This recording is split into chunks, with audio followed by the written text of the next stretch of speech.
Ben arrivati, grazie. Stasera iniziamo la 10ª edizione di Una vita spesa per la legalità, quest'anno dedicata a uomini e donne del Covid. Sembra quasi ieri che abbiamo iniziato con la figlia di Aldo Moro, di Bachelet, di Fava. Sono passati 10 anni.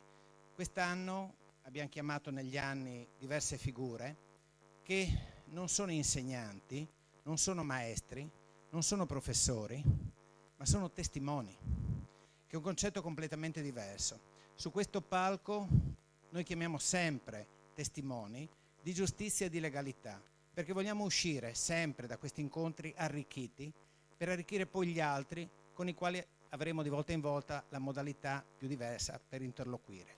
Questo è il senso di queste iniziative, di migliorarci tutti come cittadini. Ringrazio il Lions Club di San Daniele, che quest'anno abbiamo fatto l'edizione insieme. Li ringrazio della loro disponibilità e della loro presenza.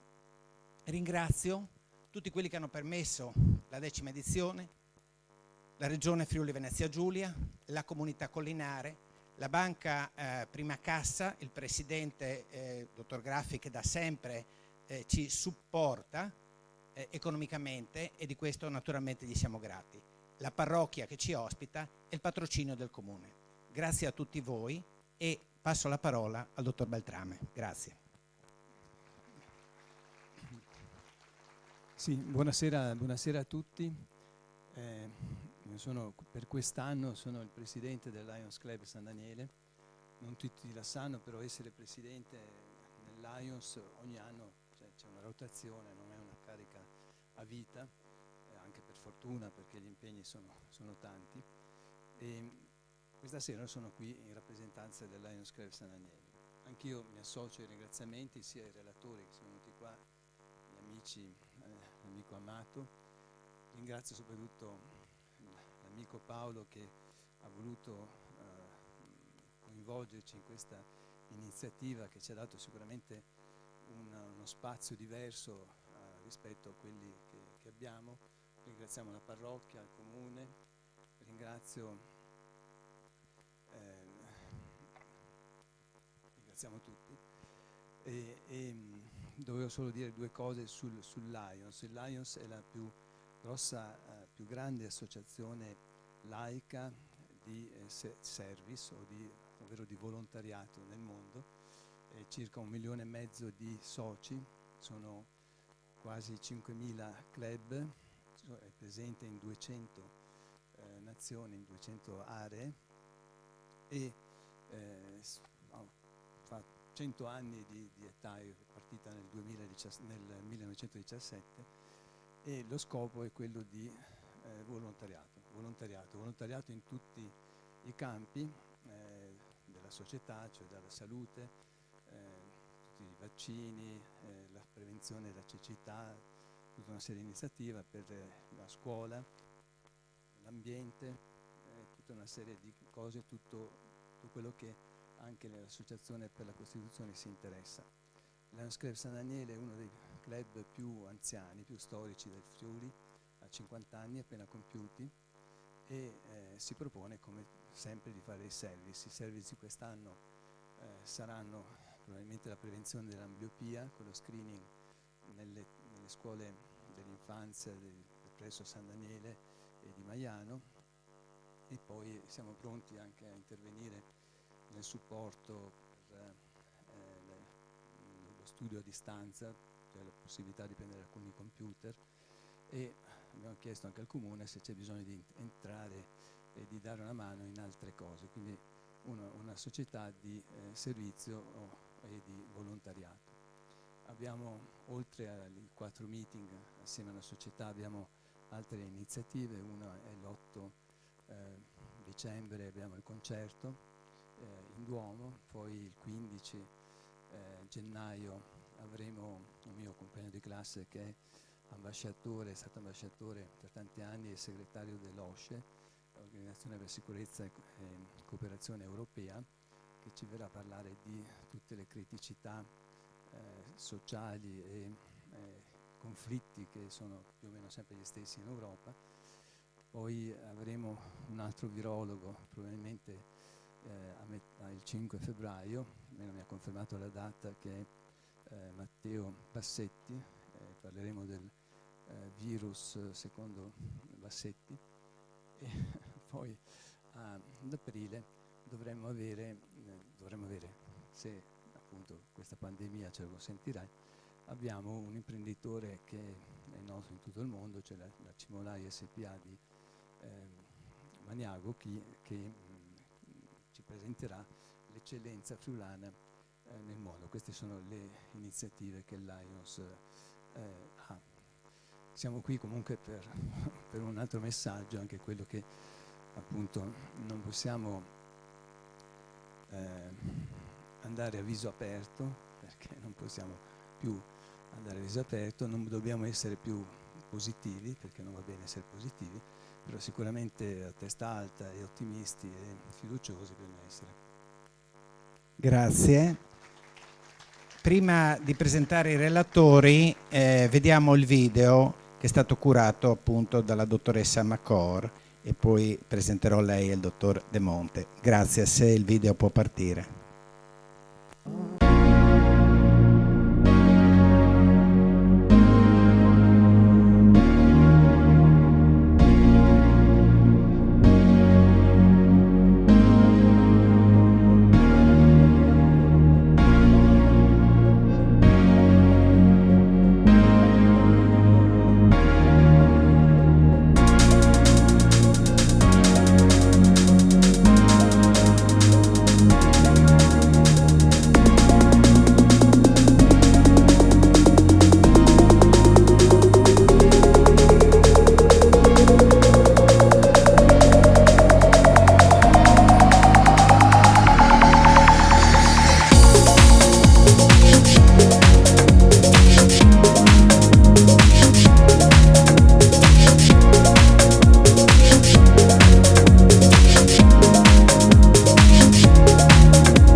Allora, chiamo sul palco, che li presento un attimo, il dottor De Monte, la dottoressa Macor e la giornalista Piuzzi. Grazie.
È già acceso.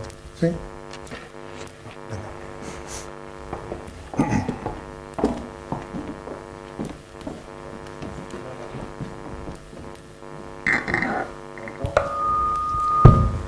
Ringraziamo gli ospiti di questa sera.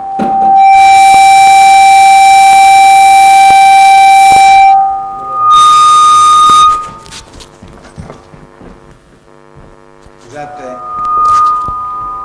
vediamo.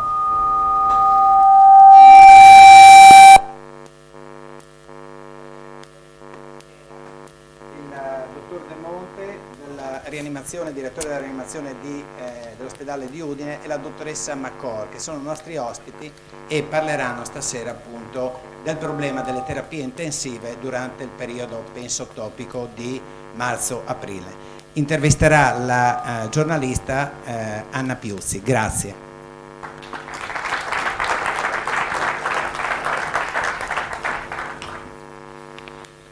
Buonasera anche da parte mia a tutti e a tutte, un benvenuto davvero grato a ciascuna e a ciascuno di voi per aver voluto essere qui con noi stasera. E come sempre un grandissimo piacere, anche un onore essere parte di questo prezioso spazio di approfondimento che è la rassegna Una vita spesa per la legalità. E questo vale ancora di più quest'anno in cui viene tagliato praticamente il significativo traguardo della sua 10ª edizione. 10 anni in cui l'Associazione per la Costituzione ha mantenuto nel tempo immutata la capacità di leggere il nostro tempo e dunque di sviluppare e offrire nel corso delle diverse serate, secondo declinazioni che sono anche molto diverse tra una serata e l'altra, il tema che di anno in anno viene proposto. E questo consente di offrire uno sguardo non banale, ma che al contrario è capace di accogliere e dunque di affrontare, di decifrare la complessità. In questo difficilissimo 2020 che ci ricorderemo davvero per sempre, la rassegna non poteva che mettere a tema la pandemia. Lo fa accendendo i riflettori sulle donne e sugli uomini del Covid. Si tratta di una scelta, a mio vedere, che è molto importante per il territorio, perché credo che ora più che mai le comunità, i cittadini e le cittadine sentano il bisogno di ragionare, di comprendere e cercare di capire quello che accade, e lo vuole fare ritrovando alcuni punti di riferimento che siano forti, che siano sicuri, perché in questo tempo in cui abbiamo vissuto in maniera così disorientata, credo che i punti di riferimento siano fondamentali anche per affrontare una stagione che insomma pare quantomeno essere in salita. Scelta nella scelta si parte dal nostro territorio, di cui non possiamo che andare orgogliosi. Infatti è già stato detto con noi il dottor Amato De Monte, direttore del Dipartimento di Anestesia e Rianimazione dell'azienda sanitaria universitaria Friuli Centrale, ogni anno cambia un po' la definizione, e la dottoressa Cristiana Macor, che è coordinatrice infermieristica dello stesso Dipartimento. Credo di interpretare davvero il sentimento di tutti nel darvi un benvenuto davvero con grande emozione. Io personalmente non amo molto mutuare il gergo bellico per raccontare la pandemia, anzi in questi mesi nel mio lavoro ho cercato di pulire molto le pagine del giornale, perché purtroppo ogni tanto capita di usare queste espressioni, appunto cercare di ripulire quello che stavamo raccontando. Però davvero anche oggi, mentre ragionavo su questa serata e poi ora vedendo il video che è stato virale nei mesi della pandemia, girato molto sui social, io non sono riuscita a pensare a un'altra espressione che non il vostro essere davvero in prima linea, perché vi siete trovati a combattere contro qualcosa che davvero era inedito e che non avremmo mai immaginato né dal punto di vista sanitario né tantomeno dal punto di vista umano. Su entrambi i versanti avete dato davvero prova di una straordinaria forza e di uno straordinario coraggio. Io inizierei proprio da Cristiana Macor, che ha realizzato questo video, non da sola però, e questo è un dato molto importante. Sì, l'ho dichiarato subito. Vorrei che ci raccontasse che cosa rappresenta, e io ero seduta accanto a lei, gli occhi si sono illuminati e si è girata verso il dottor De Monte, e non è certo la prima volta che lei vede quel video. Beh, intanto ringrazio assolutamente di questo invito e ringrazio insomma anche qua pubblicamente il mio direttore che mi ha scelto insomma come rappresentante del mondo assistenziale, dal mondo degli infermieri, degli OS, degli autisti, che riguarda insomma tutto il nostro dipartimento. Sono contenta di essere qua perché dar voce anche a questo personale dell'assistenza è molto importante, perché come dici tu, posso darti del tu, effettivamente ci siamo sentiti in prima linea. Fermare le immagini è stato diciamo quasi un'esigenza che ho vissuto dall'inizio, da che siamo partiti, e ho capito che era qualcosa che stavamo vivendo, qualcosa di molto particolare, di qualcosa che non avevamo mai vissuto prima. E, come hai detto tu, la complessità noi siamo abituati, no? Siamo abituati al paziente complesso. In terapia intensiva il paziente è sempre complesso, le tecnologie sono altrettanto complesse, ma una pandemia di questo genere, un virus così diciamo anche un po' subdolo, insomma non c'era mai chiaramente capitato, e ci trovavamo a dover attuare delle strategie che anche per noi erano assolutamente nuove. Il video nasce così, nasce che un giorno decido di entrare con il telefonino e ho cercato tutte le strategie per poter entrare con qualcosa per fotografare e fermare il momento. In realtà la prima idea era poter scrivere un diario. Avevo dato l'opportunità al personale infermieristico con questo diario che potessero fermare i loro pensieri. Non è stata raccolta, forse è un po' difficile magari scrivere, forse si sentivano un pochino in imbarazzo Allora ho scelto una strategia diversa, fermare il momento. Ho trovato questa strategia di mettere il telefonino dentro queste custodie da subacquea, perché chiaramente quando si entra in Covid non si entra con nulla, nessun monile, nessun telefonino, nulla di nulla, sei poi tutto assolutamente bardato, per cui non hai la possibilità. E in quel momento ho fotografato i momenti che per noi sono i momenti di routine, ma che in quel momento erano momenti anche di grandissima collaborazione, perché in realtà lavoravamo tutti insieme e come avete visto tutti uguali, anzi sulle divise, visto che già tra di noi facevamo fatica a riconoscerci, scrivevamo un nome o ci scrivevamo anche qualche soprannome, insomma qualche disegnetto, sì, anche un po' per sdrammatizzare, perché lì in quel momento eravamo veramente tutti uguali, tutti protesi verso questi pazienti e dove cercavamo in qualche modo anche di accorciare le distanze, perché vi posso assicurare che con indossare questi benedetti DPI, tanto l'abbiamo letto dappertutto, no? Questi dispositivi di protezione individuale in realtà sono una fortissima barriera. Pensate solo all'ostacolo nel parlarsi, con questa maschera, la visiera, con questi pazienti che alle volte vivevano poi dei sogni onirici. Dopo insieme al direttore abbiamo proprio un video, un audio che è molto interessante della testimonianza di un paziente. Quindi è stato questo momento, non essendo poi molto tecnologica, mi sono fatta aiutare da mia figlia, che ringrazierò sempre per la scelta poi della musica, no? Questo mondo folle. Effettivamente è riuscita a fermare l'attimo e è riuscita anche a avere questa immagine di Udine completamente, no? La piazza vuota, che ha dato l'idea di quello che si stava vivendo.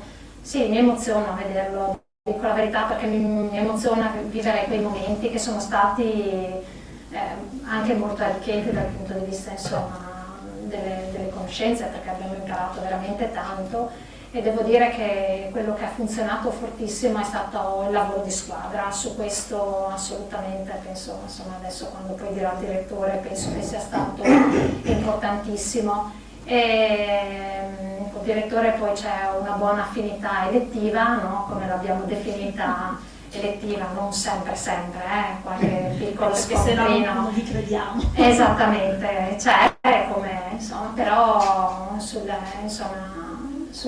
grossa organizzazione ci siamo ritrovati e devo dire che tutti quanti si sono davvero molto impegnati. Marzo e aprile sono stati mesi importanti e adesso ci ritroviamo di nuovo immersi in questa realtà. Proprio ieri abbiamo fatto il trasferimento nella terapia intensiva più grande, perché la capienza, se anche gli spazi sono assolutamente più vivibili, perché tutta l'assistenza anche un po' particolare per questi pazienti serve dello spazio. Ecco, nasce così. Questo video poi è stata proprio una sorpresa, neanche poi il direttore lo sapeva, io l'ho spedito proprio la sera, la vigilia di Pasqua, l'ho spedito via mail a tutti i medici e agli infermieri del Dipartimento, proprio come augurio pasquale, perché potessero ritrovarsi, ognuno di loro poi si è riconosciuto, si è ritrovato nelle immagini e i ragazzi più giovani poi l'hanno messo in rete. Penso di aver fatto un bel regalo anche a me stessa, dico la verità. E un regalo anche a chi da fuori aspettava vostre notizie, perché appunto era idealmente lì con voi.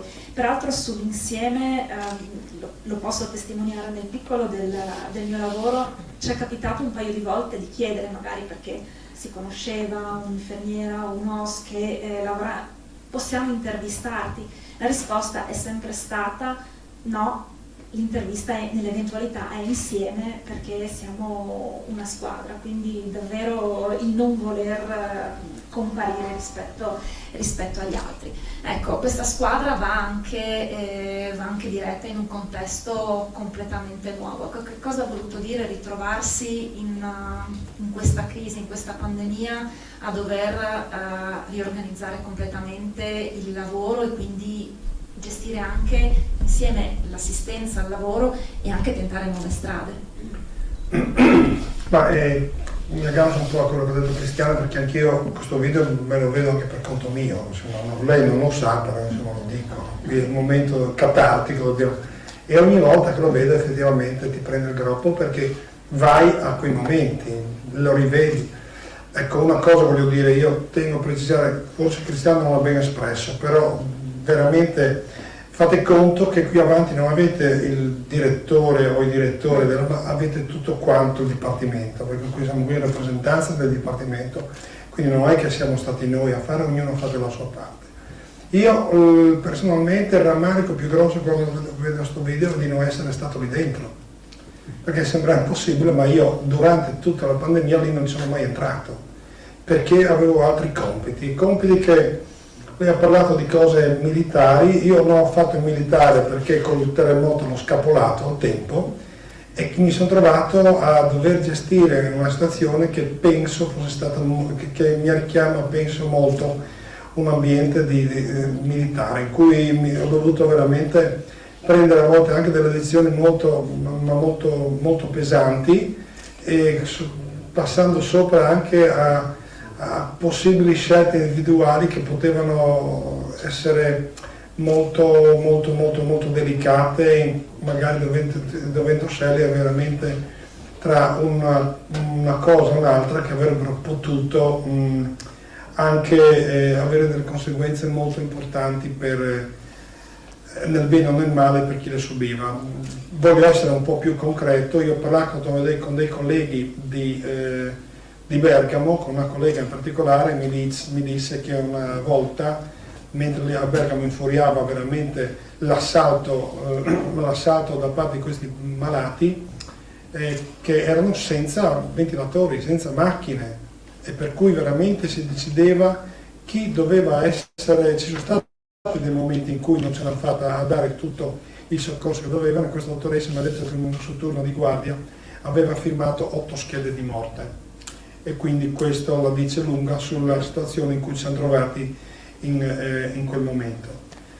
Sul discorso del video, Cristiana è stata veramente brava a fare quel che ha fatto, perché anche non mi piace parlare stasera magari qualche cosa di quello che riguarda anche la friulanità, perché il nostro popolo è strepitoso, generosissimo, ha dato prova di generosità incredibili su quel momento, come portavano tutti da mangiare, da bere, i regali, erano tutti preoccupati di manifestare la loro vicinanza nei confronti del personale che lavorava, e come al solito però manca difettiamo di quella apertura che ogni tanto farebbe bene, quindi possibilità di poter esprimere quello che uno sente dentro. Per cui io avevo supportato molto l'idea del diario di Cristiana, perché dicevo, avevo anche mandato un invito a tutti quanti, guardate, questi qui sono dei momenti indescrivibili, non perdiamo l'occasione di scrivere quello che proviamo, di cercare di congelare le emozioni che proviamo in quel momento, perché poi basta, come vedete, un'immagine per richiamare alla mente emozioni incredibili. Figuratevi anche poter scrivere una sensazione del momento, cosa avrebbe potuto richiamare. Purtroppo lì viene fuori la durezza e certe volte la chiusura della nostra popolazione, che forse certe volte è un grande vanto, perché vi ricordate la famosa scena del terremoto in cui la ragazza, forse non so se era di Maiano, di dove? Di Buia, quella che dice cosa stiamo a piangere, qui c'è da mettersi a lavorare, e questo esprime proprio la forza del nostro carattere. Però ogni tanto riuscire anche ad esprimere qualcosa di emotivo diventa anche una scuola di vita per coloro che ci circondano. Questa è stata una cosa. Poi riuscire a fare la squadra, sono stati dei momenti, insomma, mi ricordo all'inizio che c'era stato un po' anche di timore da parte di alcune persone, paura addirittura di entrare, oddio cosa succede, qui moriamo tutti, c'è stato questo momento. Pochi giorni però tutto poi è scomparso, perché sono stati incredibili. Io mi ricordo alcuni momenti, alcune scene in cui, quando ho visto per le prime volte i miei colleghi, gli infermieri che uscivano da questa situazione, come ha detto Cristiana, con tutti i dispositivi di protezione, si toglievano queste mascherine, avevano queste facce bianche smunte, perché con queste mascherine, dopo ore che state lì dentro, oltre a sudare non potete nemmeno bere, perché quindi uscivano veramente anche, sì, non è che siano tutti pandoroni grossi come me, ci sono anche delle dottoresse magrette, infermiere magrette, le vedevi che uscivano, ho detto porca miseria, queste qui cadono se non bevono, quindi cioè veramente sono state scene un po' particolari. Dover inventare contemporaneamente, perché abbiamo dovuto inventare la risposta, cercare soluzioni nuove, mettere anche a tacere possibili voci di dissenso, certe volte anche prendersi responsabilità che insomma, responsabilità che non sei abituato a prendere, e contemporaneamente però dovevamo anche garantire il funzionamento dell'ospedale, cercare di fare quello normale, perché non è che durante quel periodo lì l'ospedale si è chiuso, contemporaneamente bisognava garantire tutto queste, trovare una strategia per separare, individuare i percorsi. È stato, io sì, oggi parlavo con delle persone, non ho remore a dire che per me questo qui è stato veramente uno dei periodi più intensi della mia vita, anche, passatemi il termine, anche esaltante da un punto di vista, perché quando c'è l'adrenalina e riesci a fare qualcosa e riesci anche a ottenere dei risultati, la gratificazione è importante. Qui c'è la dottoressa Bulfone che ha fatto le Olimpiadi, in cui ho parlato prima. Ecco, penso che emozioni di questo tipo, che ti trovi in situazioni irripetibili, perché speriamo non si ripeterà più una situazione del genere, ti danno delle emozioni, ti danno degli imprinting che ti resteranno lì tutta la vita. Per quello mi sarebbe piaciuto che le persone scrivessero almeno una frase a testa, perché poi fra 2 o 3 anni capita che la solita frase, stimento, almeno avessi fatto. Questo video penso che fra 10 anni uno lo rivede e ritorna immediatamente nella realtà. Per cui per me ho fatto anch'io di tutto, io l'ho fatto girare a tutti i miei colleghi in giro per l'Italia, questo video ha girato veramente tanto, perché voleva dire molto, e lì c'è tutto lo spirito di corpo, lo spirito di squadra e tutto quello che è stato fatto. Lei le sue emozioni le ha scritte? Le mie emozioni, ma già le sto trasmettendo tuttora. Ma ha detto di scrivere però. Ma io ormai non ho ancora quello che scrivo, poi insomma non posso perdere tempo a scrivere. Io le ripeto. Le ho scritte, le scrivevo anche.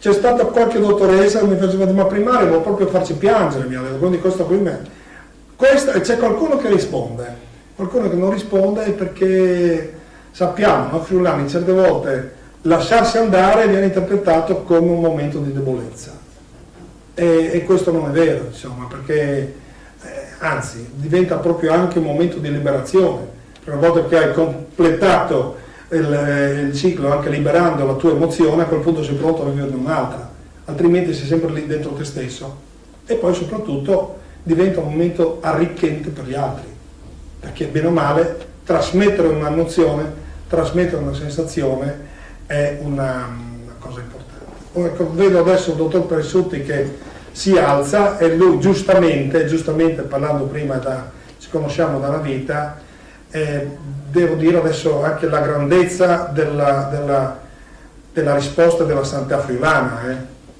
perché dovete pensare che oltre ad aver fatto, mentre venivano fatte queste cose, contemporaneamente l'ospedale funzionava e per cercare di spostare le risorse a difesa dei pazienti Covid si sono selezionati, è stato necessario ridurre certe prestazioni, però le altre prestazioni, i traumi, i tumori, i trapianti sono stati mantenuti, perché l'ospedale doveva garantire contemporaneamente la copertura per il Covid e la garanzia per continuare a portare avanti quanto più possibile la sua mission, che è quella di garantire la salute ai cittadini, per cui grandi interventi di chirurgia generale sono continuati a fare regolarmente, trapianti, addirittura abbiamo fatto più trapianti quest'anno quasi che non in altri anni, quindi in quelle condizioni lì riuscire anche a portare avanti problematiche pesantissime come le donazioni d'organo, garantire i trapianti, garantire le urgenze e continuare a vivere questa doppia realtà.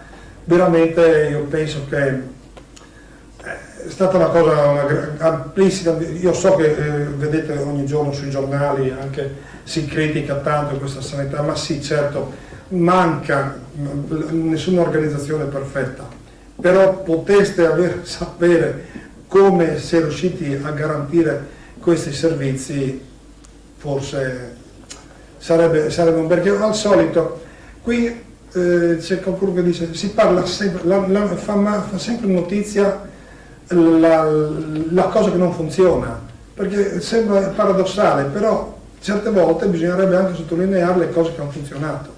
Sapete cosa dicevo io intanto? Certo, dire che l'ospedale di Udine e che la sanità friulana funziona non fa notizia, perché è la prassi. Fa più prassi il fatto di dire non funziona, e questo non va bene.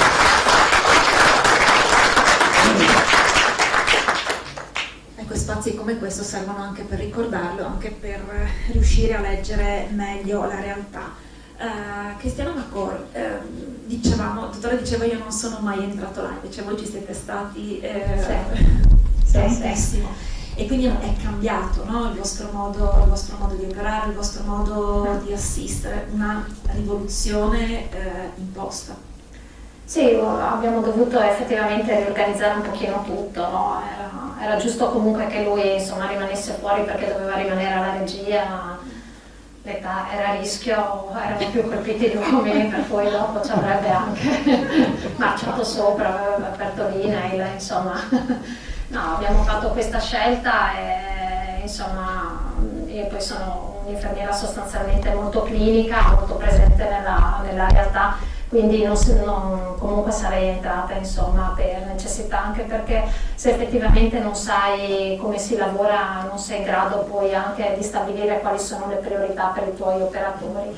Certo, devo dire la verità che i primi giorni insieme al direttore, quando poi dovevamo scegliere anche la zona filtro, come cambiarsi, vestirsi, svestirsi, ero veramente, le prime notti penso di aver dormito veramente poco perché ero molto preoccupata, insomma come in tutti i luoghi di lavoro c'è il preposto, io sono una preposta, quindi la sicurezza sul luogo di lavoro è la prima cosa, e il pensiero di non aver fatto il percorso correttamente, non avergli dato sufficienti indicazioni per l'utilizzo dei DPI mi ha attanagliato, insomma la paura veramente mi aveva anche un po' terrorizzato. Poi piano piano insomma abbiamo capito che fare formazione è il primo elemento forse che serve a ridurre lo stress e mettere in sicurezza l'operatore. Una volta che hai dato la sicurezza all'operatore, creato il percorso, dato lo strumento, diciamo questo già aiuta un pochino ad alleviare. Siamo un po' abituati in realtà a utilizzarli questi DPI perché spesso in terapia intensiva capitano, no? Pazienti infetti,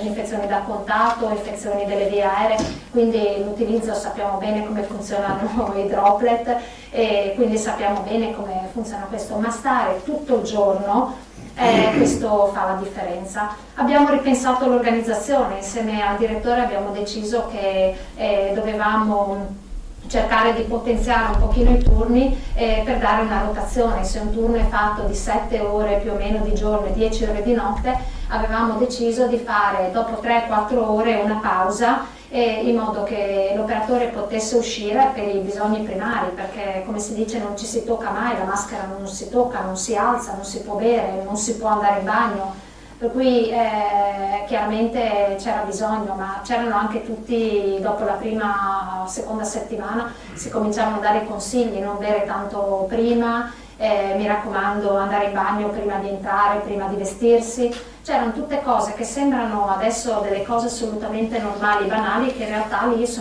che diventavano dei momenti importanti. Per cui abbiamo pensato anche a queste piccole aree ristoro dove in qualche modo create proprio molto, molto casalinghe e dove loro potevano insomma sedersi e potersi dare il cambio. Per cui abbiamo ripensato in questo caso all'assistenza proprio per creare la continuità, chi rimaneva dentro si prendeva carico dei pazienti, di chi era uscito e quindi c'era questa rotazione, ma una rotazione che è venuta quasi naturale perché loro stessi all'interno davano anche questi suggerimenti. È stato, come dice il direttore, vero, noi siamo qua i rappresentanti, io mi sento veramente rappresentante della figura, insomma, dell'assistenza, perché in realtà abbiamo cominciato proprio all'inizio, col direttore avevamo cominciato già da fine febbraio a fare i primi protocolli, perché all'interno del Dipartimento, oltre alle terapie intensive, abbiamo anche il 118 e il servizio del soccorso. Quindi effettivamente l'urgenza extraterritoriale è stato il primo nucleo dei nostri operatori esposti, quindi ci trovavamo che il direttore era ancora che faceva la sala operatoria, andavamo lì in sala da lui perché in realtà anche lui è molto operativo, non l'abbiamo messo in Covid ma l'abbiamo messo in tutte le sale, l'abbiamo messo a coprire tutti i buchi possibili e immaginabili. E abbiamo costruito questo primo protocollo proprio per la vestizione di questi operatori che dovevano andare a casa o sulla strada a raccogliere appunto i pazienti, per cui i primi triage, i primi screening, le prime schede. È stato, come dice lui, molto molto interessante anche dal punto di vista, insomma, scientifico. Sono stati momenti anche di molta emozione, insomma, quando ti arrivavano la mattina questi cabaret di brioche con scritto "vi pensiamo, siamo vicini a voi, mi raccomando mangiate, mi raccomando bevete". È arrivato il frigorifero dei gelati, hanno regalato il frigo intero con pieno di gelati della Samontana, è arrivato a noi, al pronto soccorso, alle malattie infettive. Poi, insomma, grazie a un progetto poi che, insomma, dirà anche il dottor De Monte, siamo entrati anche alle malattie infettive, no? Perché, per dare supporto, proprio perché questi pazienti avevano bisogno di questa assistenza ventilatoria e diciamo che il professor Tascini ci ha fatto entrare, veramente ci ha aperto la porta alle malattie infettive, quindi abbiamo lavorato anche insieme a questi pazienti ed è stato veramente interessante. Con alcuni di loro abbiamo avuto anche, insomma, un legame, abbiamo continuato a sentirli, ci sono stati colleghi anche ammalati, anche colleghi del dottor De Monte, insomma, che arrivavano, un collega anche che arrivava da Bergamo, insomma, dove la situazione era drammatica e ha preferito, insomma, è riuscito, diciamo, a raggiungere Udine, ha preferito venire a Udine chiaramente a farsi curare perché la situazione era drammatica. E quindi ripensare al mondo dell'assistenza per me è stato molto stimolante. Chiaramente io sono la responsabile proprio dipartimentale dell'assistenza, questa sarebbe la dicitura, no? Ed effettivamente io ho ripensato all'assistenza, per me è stata una sfida. Insomma, sono 28 anni che lavoro solo in rianimazione, forse ho solo questa poca esperienza solo dell'acuzia, però devo dire che, insomma, l'ho fatta fruttare a beneficio, insomma, dei risultati che abbiamo avuto. Dire bene o male non lo so, ma il beneficio c'è stato, insomma, sul fatto perlomeno che come outcome non abbiamo avuto nessun operatore ammalato, che era quello che poi ci preoccupava molto, perché ci preoccupava per le famiglie, ci preoccupava per quello che sarebbe potuto succedere. Ecco, questo è anche un pensiero. Ecco, lei ha citato le famiglie, molti di voi hanno addirittura allontanato le famiglie nel periodo, perché insomma voi comunque eravate a contatto con persone malate. Sì, come ho detto, io stessa ho allontanato mia figlia perché, insomma, ero molto preoccupata e molti anche hanno gli stessi coordinatori, due coordinatori con 2 bambini piccoli, hanno mandato i bambini dai nonni perché hanno preferito, insomma, allontanare, perché all'inizio hai paura, era sconosciuto, insomma, adesso, insomma, si capisce un po' di più, però all'inizio era veramente, ripeto, molto quasi subdolo, quindi facevano fatica e molti, insomma, anche quel disegno, non so se io, forse di vedere il video, c'era il disegno di Giorgia, che è la figlia di una mia infermiera, che gli ha disegnato proprio il virus, no? Era quello lì, era tutto il virus che lei si immaginava, probabilmente anche le immagini che vedevano poi alla televisione, che ci avevano un po' tempestato con tutte queste testine, tutte queste spinette, ed era il video, cioè era il virus disegnato, no? E era quello a protezione, mamma te lo disegno così il virus si spaventa che si vede lì fotografato, cioè erano belle anche queste cose qua, no? Perché poi ci si scambiava questi pensieri. Sì, ci sono stati momenti veramente di grande vicinanza, ma di solidarietà con tutti poi i colleghi, insomma, dal pronto soccorso soprattutto alle malattie infettive, dove il contatto era praticamente continuo. Poi, come dice il direttore, effettivamente è stata un po' una sfida, perché abbiamo all'interno del Dipartimento abbiamo tenuto una parte tutta Covid, tutta sporca. Per noi siamo arrivati fino a 21 posti letto, perché abbiamo aperto i 12 già in una terapia intensiva strutturata, gli altri 9, poi lo dirà anche il direttore, sono stati proprio ricavati da una sala operatoria, e l'abbiamo fatto praticamente in 10 ore, un gruppo, c'era anche lì la foto di noi alla fine della giornata alle 8 di sera seduti proprio sui tavoli, però molto contenti perché eravamo riusciti a aprire e a organizzare all'estendo 9 posti letto di terapia intensiva, e alle 8 di sera avevamo il primo ricovero perché eravamo in overbooking in una terapia intensiva, quindi abbiamo aperto altri 9 posti letto. Poi a supporto è arrivata la semi-intensiva, ma intanto l'attività nel nuovo ospedale, perché abbiamo voluto preservare, insomma, come ha detto il direttore, strategicamente questo era stato fatto, l'organizzazione, insomma, il direttore era uno dei fautori di questo, l'organizzazione era tenere il 15 pulito, no? Che è il padiglione, per noi il nuovo padiglione, e lì continuava l'attività della terapia intensiva, perché la traumatologia, il post-operato, l'infartuato, cioè c'era il trauma cranico, c'era comunque l'attività continuava tutta.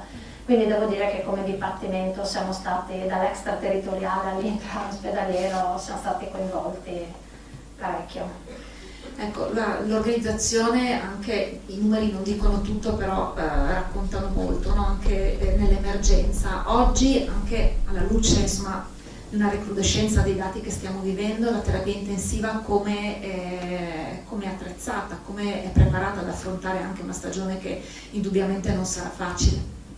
Sì, aggiungo anche a quello che ha detto Cristiana, che oltre ad aver preparato tutti quei posti avevamo anche aperto 8 posti letto di terapia intensiva a Palmanova, inventando letteralmente tutte anche lì in pochissimo tempo, quindi trovando anche un coinvolgimento personale da San Daniele, da Tormezzo, dalla Tisana, proprio per potenziare questa nuova terapia intensiva che veniva costruita. Quindi anche lì la capacità di risposta della sanità friulana. Tenete presente che noi abbiamo accolto anche 9 pazienti che venivano dalla Lombardia, è la seconda regione in Italia ad aver accolto pazienti che venivano dalla Lombardia. Noi ogni sera ci incontravamo in videoconferenza con l'assessore Riccardi, con il direttore Zamaro, della salute, tutti i direttori delle aziende di Udine, Pordenone e Trieste, per fare queste programmazioni, per cui veramente non possiamo, se abbiamo dei posti a disposizione, non accettare pazienti dalla Lombardia quando a un certo punto sono arrivate anche le immagini di pazienti che prendevano l'aereo e venivano portati in Germania. Cioè veramente ho detto non possiamo fare queste cose qua. Comunque è stata la seconda regione d'Italia ad accogliere pazienti provenienti dalla Lombardia, anche a rischio di non dare il soccorso qui in regione, perché poi il bello anche del momento è stato che tutto il sistema sanitario regionale ha risposto come sistema unico, per cui i pazienti passavano da Udine a Trieste o Pordenone in maniera, finalmente erano stati superati, altro che superati i campanili, era come se ci si muovesse tutti con un'unica sinergia, e i risultati poi si sono visti. Mi aveva chiesto che l'Alzheimer oggi, ecco un'altra grande cosa. Nel frattempo, come diceva Cristiano, noi avevamo bloccato tutto il blocco occupato tutto il blocco operatorio della neurochirurgia, spostando un reparto completamente, facendo delle sale di rianimazione all'interno delle sale operatorie e nel reparto, creando un reparto di semi-intensiva. Contemporaneamente abbiamo detto non possiamo continuare, dobbiamo essere pronti a preparare il resto. La direzione, con grande lungimiranza, ha deciso di riattivare 10 posti letto di terapia intensiva sopra il pronto soccorso, dove c'era precedentemente una vecchia terapia intensiva. In 45 giorni, sono stati resi operativi questi posti, che non erano poi mai stati occupati. Però abbiamo detto, siccome non si sa, comunque li prepariamo. E questo qui hanno fatto in modo che l'ospedale, il padiglione centrale dell'ospedale di Udine, dove c'è attualmente il pronto soccorso, è stato attrezzato come un ospedale a sé stante.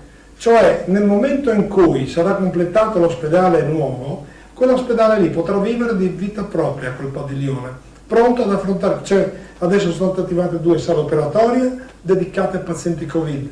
C'è un attack nei sotterranei, c'è il pronto soccorso, sopra possono essere operativi adesso fino a 22 posti di terapia intensiva, personale premettendo, però in momenti importante è che la risposta, la voglio sottolineare, non è una risposta, intanto è provvisoria, è stabile quella lì. Cioè noi nel momento in cui c'è stata la seconda ondata abbiamo deciso continuiamo a preservare il nuovo ospedale per l'attività rutinaria e apriamo per i nuovi pazienti Covid che sono entrati. E abbiamo utilizzato quei posti che in 45 giorni erano stati allestiti. Sono stati allestiti con materiale nuovo, con materiale fatto proprio artigianalmente dalle maestranze dell'ospedale e recuperando anche del materiale dismesso da altre parti. E vi garantisco che quando ho visto questa cosa qui avevamo dei materiali che sembrava veramente una terapia intensiva nuova, come di fatto lo è stata, e che negli ultimi 3 mesi ci ha consentito di assorbire tutti i nuovi ingressi. Adesso ci espanderemo e quindi anche lì è stata dimostrata una duttilità e un'elasticità sia da parte della direzione che ha progettuato e che in qualche modo il gruppo che dirigeva e che strategicamente individuava le soluzioni ha avuto la lungimiranza, per cui, ripeto, noi stiamo lavorando ancora a pieno regime con l'ospedale per l'attività normale e stiamo accogliendo pazienti Covid. Quindi veramente c'è questa lungimiranza, c'è stata anche, è chiaro, la duttilità del personale, che è chiaro che quando dici con Cristiano le dice sì, ogni tanto c'è di che rognare, perché dico, vediamo, non possiamo pretendere che tutto sia organizzato e previsto, perché noi non dobbiamo pensare che il virus, la pandemia obbedisce alle nostre tempistiche. Siamo noi che dobbiamo essere pronti a affrontare le problematiche e gli attacchi che questo benedetto virus ci sta portando. Quindi è chiaro che dove sta la problematica è che magari uno pensa, ma no, io ho già fatto le mie ore, ho già fatto questo, ho già fatto quest'altro, perché devo fare io, perché devo fare... E lì diventa difficile, perché lavorare in squadra e per motivare le persone non sei in un regime militare o dittatoriale in cui dici fai perché devi fare. Devi riuscire a far fare convincendoli e motivandoli. E lì è la parte veramente difficile, perché io certe volte arrivo a casa e dico ma che cavolo ho fatto tutto il giorno? Ho parlato e certe volte mi do fastidio sentirmi parlare e dico ma cosa sei lì a cercare di convincere, spiegare. E questo è stato un lavoro che è un po' lì che certe volte sarebbe stato più facile, più logico per me continuare a lavorare nella clinica, però insomma ognuno ha il suo ruolo e ognuno deve... Però dico, gente splendida, lavoratori splendidi, grazie, veramente si meritano tutti un applauso.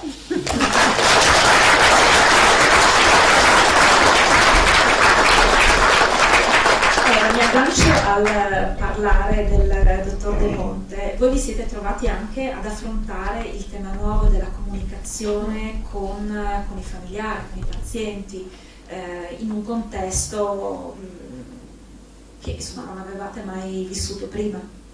Sì, abbiamo dovuto rimodulare proprio la visita a parenti, anche perché i parenti non entrano più in ospedale, quindi non c'era nessun percorso, chiaramente non eravamo in grado di ospitare nessun parente all'interno delle terapie intensive, perché avremmo messo a rischio assolutamente tutti e comunque la decisione, poi molto spesso questi pazienti che arrivavano positivi arrivavano da una famiglia già positiva, quindi già una famiglia in quarantena.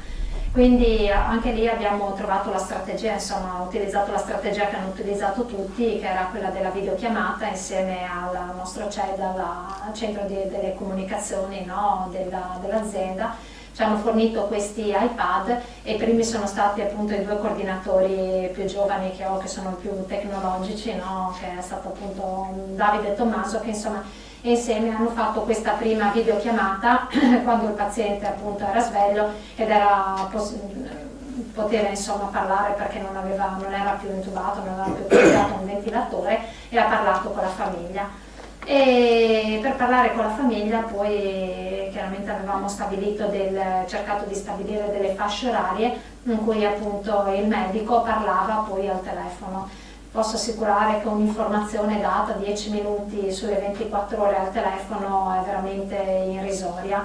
E spesso ci siamo messi nei panni insomma, di queste famiglie che sicuramente erano agganciate a questi 10 minuti giornalieri dove magari ti dicevano che la situazione oggi non era molto brillante, che forse gli scambi respiratori non erano così ottimali come erano stati il giorno prima.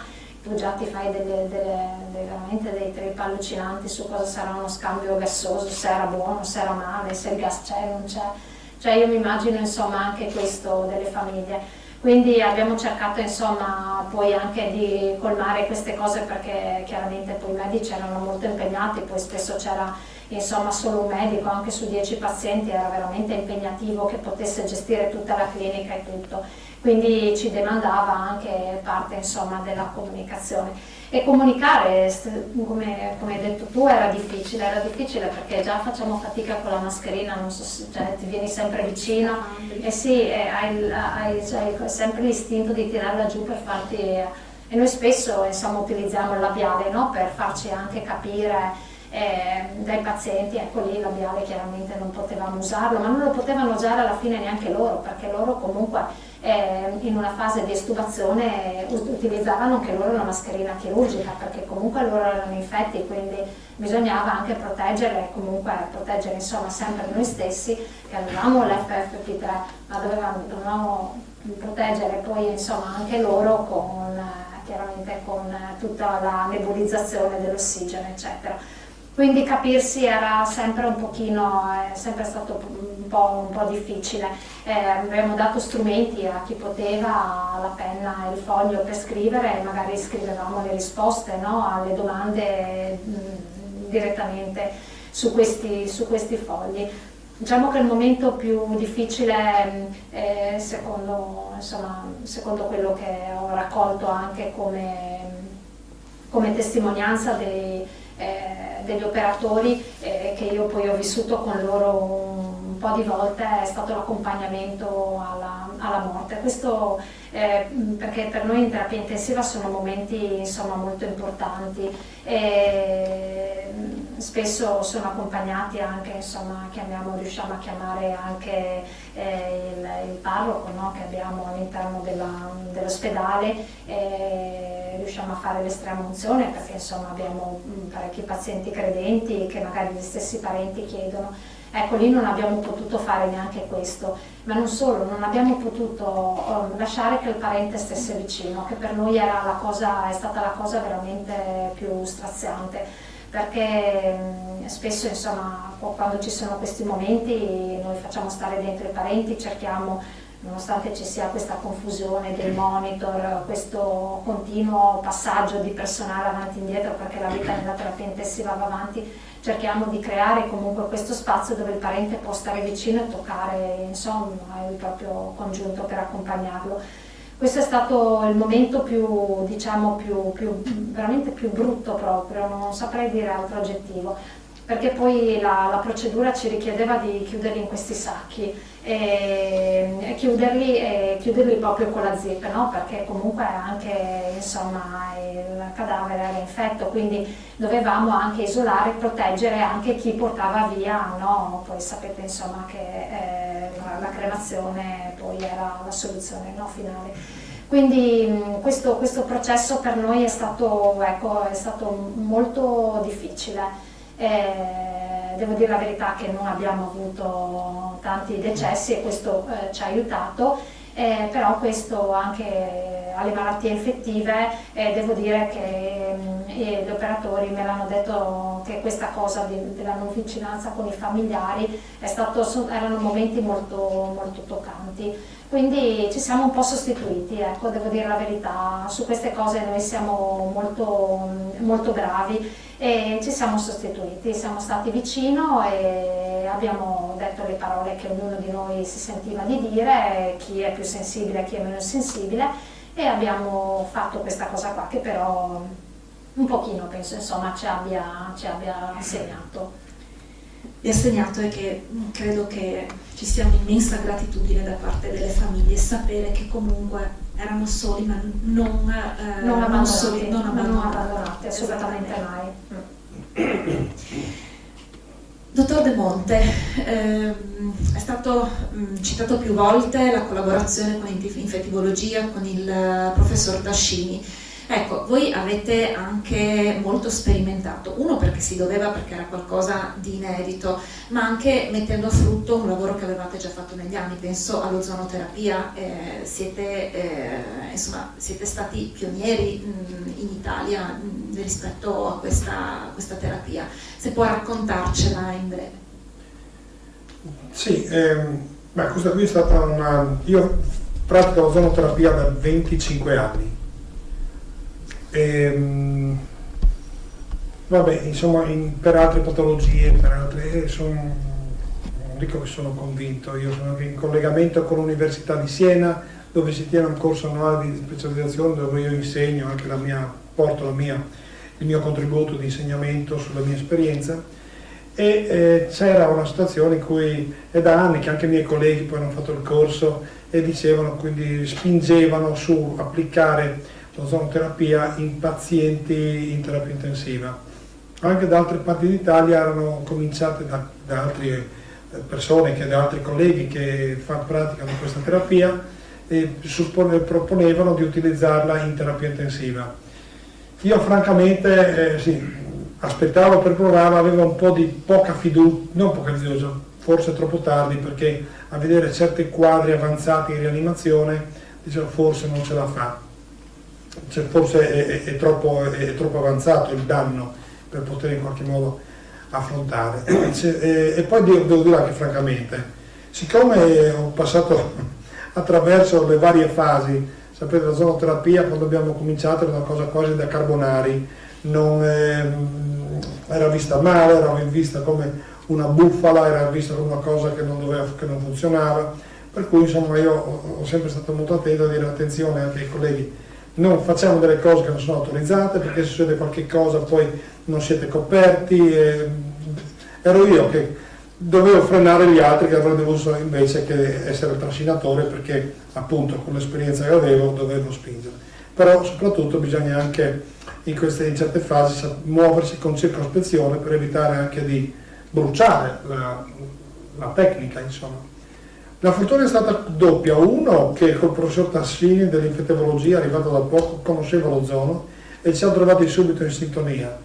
Due, il fatto che alcuni, proprio anche primari dell'ospedale di Udine, per supportarmi, mi dicevano perché non usi tu la Tatel? Quando ho sentito che si era aperta un po' di crepa in questo muro, in cui avrei avuto anche possibilità di avere dei colleghi, abbiamo rotto gli indugi e abbiamo cominciato a trattarli sia in terapia intensiva, giusto per vedere, per sistemare, mettere a punto il sistema. Quindi abbiamo cominciato con Cristiana, perché all'inizio eravamo solo noi due, cioè io ho insegnato a lei, non lei che ha insegnato a me, che sia chiaro. Che sia chiaro.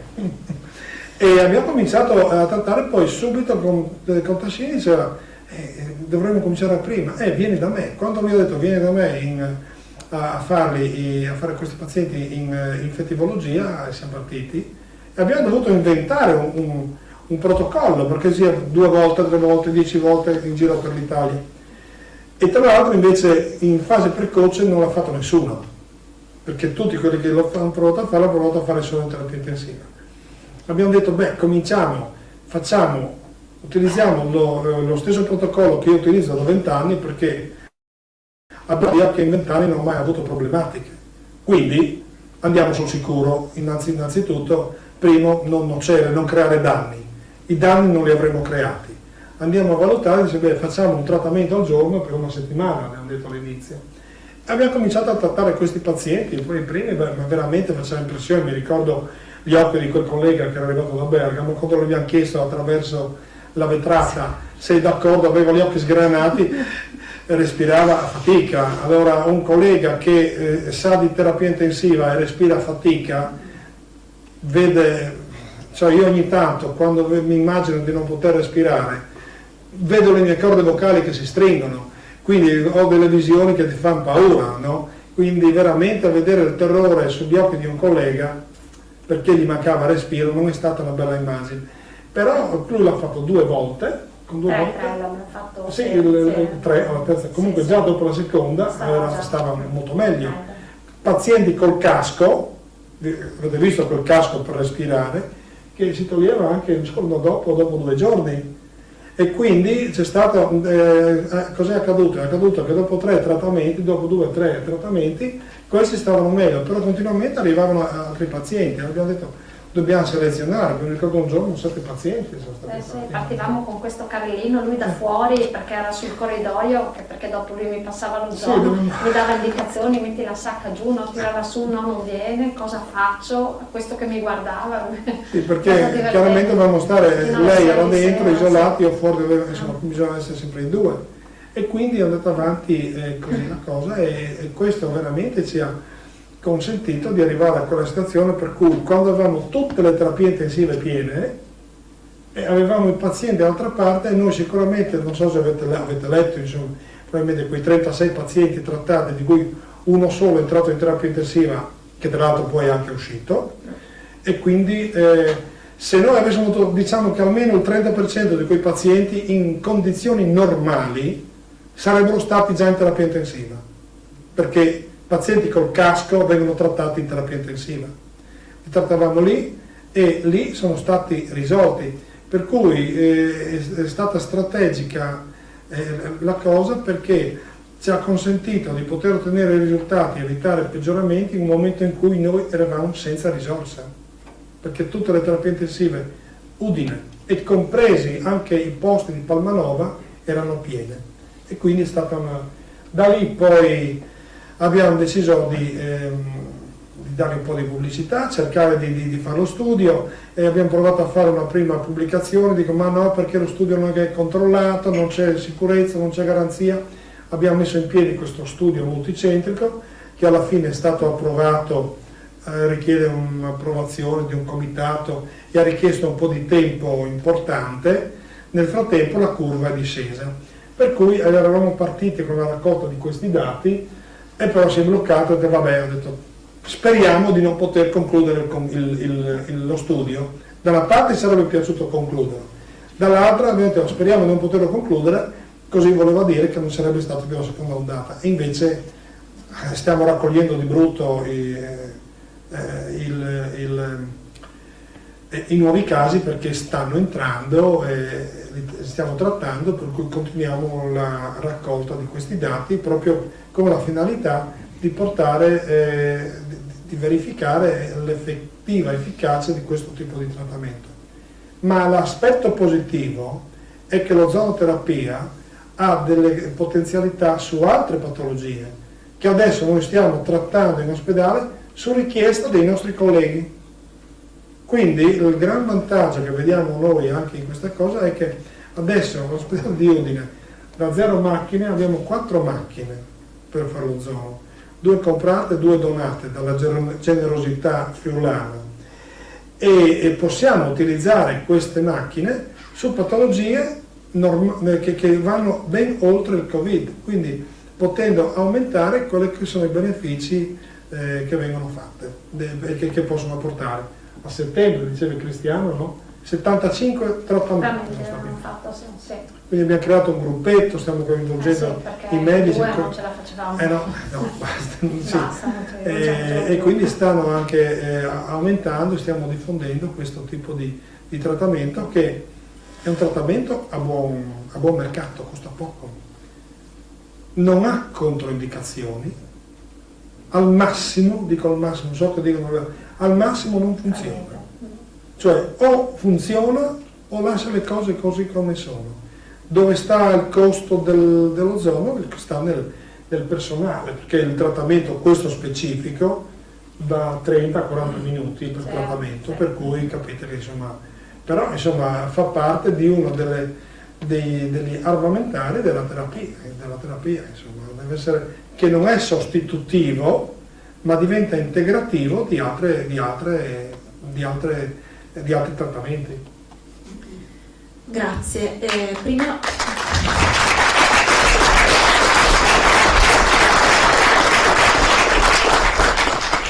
di lasciare la parola al pubblico, se ci sono delle domande, io le chiedo solo un'ultima cosa. Ha citato anche lei il fatto che insomma, ci sono nuovi ingressi, c'è un aumento dei contagi, oggi 165 se non sbaglio. C'è molto disorientamento, no? Nella cittadinanza, nel capire come stanno le cose, no? Ecco, se ci può dare uno sguardo sulla situazione attuale, insomma, anche come affrontare questa nuova stagione. Ma io dico quello che dico anche a Cristiano, ieri siamo un po' tirati anche perché ieri è stato un momentino di tensione nel momento in cui tensione ovviamente perché quando devi decidere ad esempio di spostare 9 pazienti di terapia intensiva da un posto all'altro, cioè diventa veramente un'impresa, perché dovete pensare come prendere un paziente in corso di intervento chirurgico, prenderlo e spostarlo da un'altra parte, tanto per dare un po' di... Quindi non è che prendi e lo porti dall'altra parte, devi preparare tutto, quindi diventa veramente delle cose... E comincia a dire, ma qui non si può, siamo disorganizzati. No, come siamo disorganizzati? Io oso dire questa cosa qua, noi abbiamo avuto fino a un anno fa la fortuna di non aver visto la guerra, avremmo visto il terremoto in Friuli, no? Questa qui però è la nostra guerra, quindi è una situazione che noi non possiamo, è una situazione che ci sta sopra, quindi non possiamo, chi dà le indicazioni con tutta la buona volontà ha una buona dose di rischio di sbagliare. È come quando fanno gli exit poll davanti alle elezioni. Così, e la prima cosa da fare è evitare di ascoltarlo, perché o ha dei poteri soprannaturali e prevede il futuro, oppure bleffa, perché noi non sappiamo quello che sta andando a succedere, perché la malattia continuiamo a non conoscerla e dobbiamo che leggere tutto. Certo, una cosa c'è da dire, proviamo. Non ci capiterà più lo tsunami che è capitato a marzo, perché in quel momento siamo trovati tutti senza preparazione ad accogliere le persone. I pazienti che sono venuti da Bergamo, dalla Lombardia, noi ne abbiamo perso uno solo, ma perché era un paziente già molto grave all'arrivo, era un plurinfartuato, era già in insufficienza renale, non ce l'ha fatta. Gli altri pazienti, come arrivavano, con i nostri colleghi si parlavamo e dicevano non ce la fa, anche questo non ce la farà.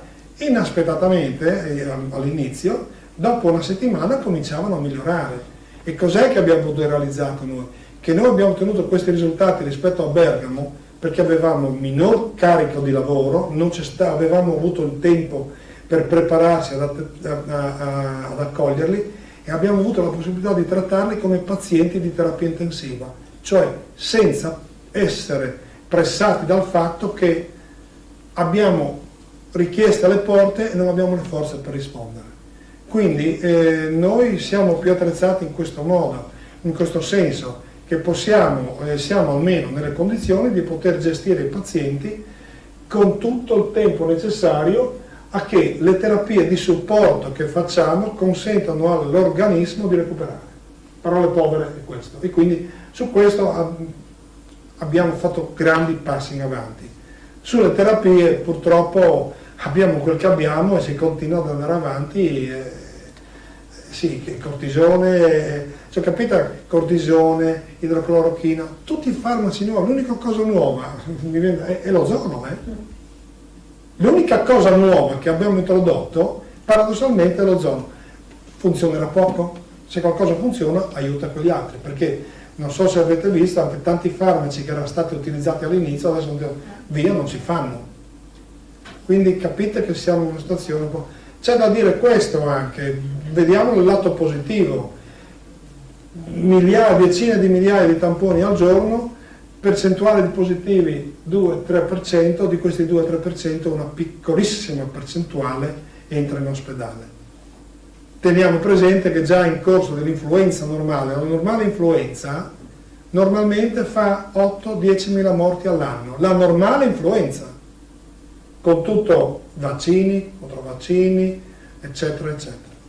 Quindi adesso dovremo vedere come si evolve. Certo, è una pandemia mondiale, la precedente è stata quella di 100 anni fa, dal 18 fino alla guerra al 20, 2 anni ci ha messo la spagnola per scomparire o per sparire, dopo 50 milioni di morti. Io penso che ci metterà 2 anni anche questo, non so se per sparire, ma per diventare parte, come l'ho detto prima, parte della mobilia, cioè far parte di quello che è il nostro corredo. Quindi quando un problema sarà sviluppato, l'immunità di gregge, probabilmente si modificherà anche il virus, non lo so, probabilmente quando diventerà un qualcosa più simile all'influenza piuttosto a quel mostro che è adesso, quando potremo togliere tranquillamente le mascherine e dire vabbè, insomma, la prendo come la prendo un'influenza, allora sarà passata il pericolo. Ma però continuiamo a vedere giovani, bambini e giovani al massimo sono asintomatici. Quindi è un qualche cosa di diverso da tutto quello che è accaduto, per cui dovremmo vedere un po', c'è poco da fare. Io ripeto, quello che uno dice al di là delle statistiche è molto teorico, perché però come tutte le teorie dovrà essere confermata dalla pratica. Non so se ho risposto, ma io preferisco di essere un po' lì. Andiamo avanti, andiamo palordi si dice prima, no? E quindi andiamo avanti un passo alla volta e affrontiamo le cose come devono essere affrontate. Potessimo muoversi tutti in questo senso, forse sarebbe anche meno bailame, perché poi potremmo entrare in un altro campo. Quindi parodi e insieme possibilmente. Sì, signore. Bene, allora grazie davvero di cuore, io lascio la parola a voi se ci sono delle domande da parte vostra. Allora, magari tengo io il microfono, magari se me lo dici o voce alta. No, perché voglio dire, per evitare, non facciamo trasmissione di lui e virus. Perché andiamo sempre per tentativi anche qua, no? Quindi è prima volta anche per voi. Allora, lei faceva riferimento prima alla generosità che si è manifestata attraverso, se vogliamo, i piccoli gesti, il contenitore dei gelati piuttosto che le pizze, eccetera. Però c'è anche la generosità che è arrivata attraverso contributi, attraverso raccolte, ecco, attraverso queste forme di beneficenza, di liberalità. Ecco, qua siamo in casa anche stasera del Lions, che ha fatto un po' della beneficenza e della liberalità, diciamo, la sua mission. Ecco, volevo sapere se ci poteva dire qualcosa di questo, perché l'altro giorno, le faccio un esempio, io ho accompagnato il presidente di un'associazione di volontariato qua di San Daniele e siamo andati per ricevere ringraziamenti a fronte di alcuni monitor di parametri vitali che sono stati dati all'oncologia.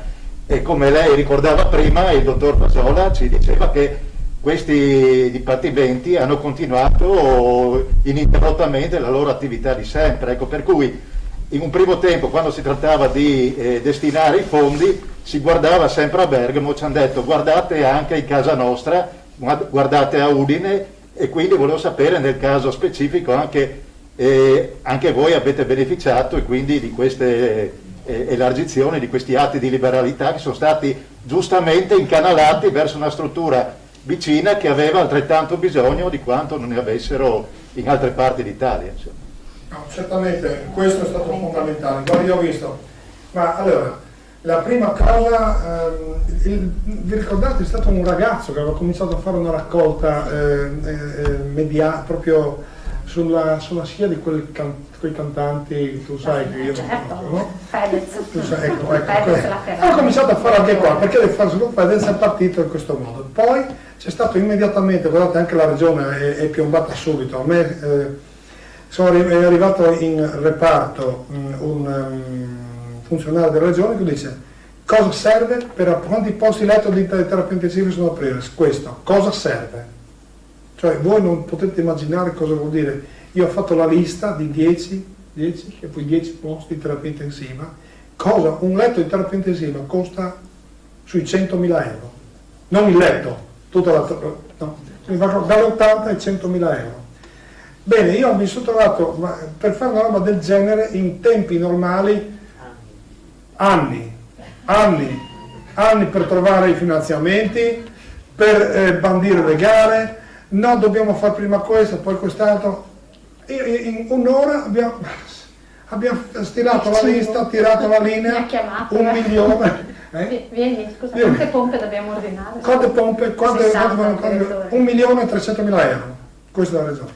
Poi c'è stato veramente una richiesta incredibile di donazioni e abbiamo deciso che conveniva, a un certo punto c'era chi donava gli soldi che andavano dedicato al reparto proprio di terapia intensiva, quindi come funziona anche le donazioni? Se uno fa una donazione, dice vincolato al reparto di terapia intensiva, questo va sul reparto di terapia intensiva. Se non è vincolato, viene utilizzato sempre a favore dell'ospedale. Allora, ovviamente, è la prima volta che la terapia intensiva sale agli onori della cronaca. Purtroppo, viene da dire. Per fortuna, se possiamo gestirla proprio per giocarci il futuro. E niente, poi cosa è successo? È successo che a un certo punto abbiamo detto, invece di donare i soldi, donateci, comprate direttamente la strumentazione e ce la regalate. Così saltavamo il discorso delle gare, il discorso tutto, una cosa veramente incredibile. Sono arrivate delle cose importantissime. La cosa più importante che è stata veramente per me, alla soglia della pensione, ho detto una cosa che pensavo di non vedere, un donatore che vuole restare nell'anonimato, che ha staccato un assegno da 200.000 euro e ci ha comprato la base dell'informatizzazione di tutti i letti di terapia intensiva. Io sto correndo dietro l'informatizzazione dall'anno 2000 e noi penso tra un mese e mezzo saremo pronti a inaugurare proprio l'informatizzazito di tutti i 30 posti letto della terapia intensiva di Udine. Sarà una cosa esaltante dal punto di vista lavorativo. Tenete presente, ad esempio, che chi lavora dentro il reparto Covid deve scrivere sulle cartelle. Quella cartella, prima di poter uscire, deve stare in quarantena. La cartella deve stare in quarantena. Se bisogna fare delle richieste, attualmente magari giravi con le cartine. Capite? Siamo ancora... Io per anni ho invidiato le pizzerie, perché quando vai in pizza tic tic tic tic ti arriva già, e lì in pizzeria lavorano con la telepizzeria, no? E in ospedale lavorano ancora con la cartina, no?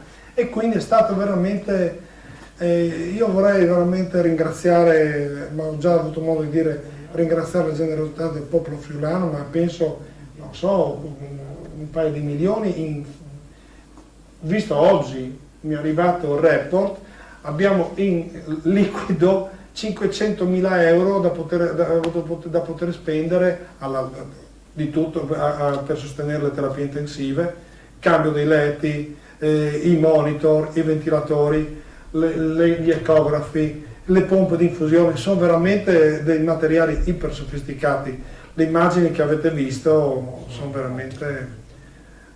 E soprattutto poi cosa è stato il bello è che abbiamo potuto scegliere non quello che viene scelto, abbiamo scelto veramente il top. Abbiamo scelto il top perché dico, se dobbiamo fare un investimento non deve essere per il Covid. Il Covid deve essere l'occasione che ci consente di mettere le basi per un qualche cosa che sia duratura. Una macchina, un ventilatore da terapia intensiva deve durare almeno 15 anni. E anche quando te lo finanziano, dice sceglilo perché deve funzionare tanto, quindi anche è importante poter scegliere la qualità. E quindi sicuramente qua dentro c'è il Lions e altre persone che hanno donato. Io ringrazio proprio da parte dell'azienda, da parte della sanità, da parte della collettività, tutti questi gesti di altruismo che sono tipici proprio dell'azienda friulana. Sarebbero musoni, però quando c'è da tirare fuori e c'è da mettersi in gioco, ce n'è pochi che ci passano davanti.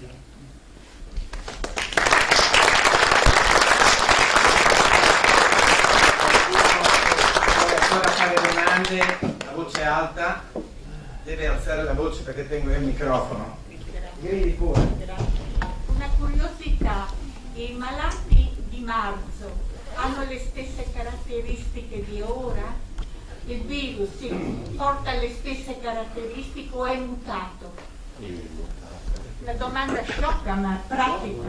No, non è sciocca. Sa cosa è cambiato, signora? Cambia, io ho visto, almeno per adesso, in terapia intensiva sta cambiando un po' la tipologia dei pazienti che entrano. Mentre a marzo entravano delle persone sane, in genere, adesso in terapia intensiva stanno arrivando persone anche con altre patologie importanti, per cui non so, c'è chi ha avuto il tumore, c'è chi ha già delle...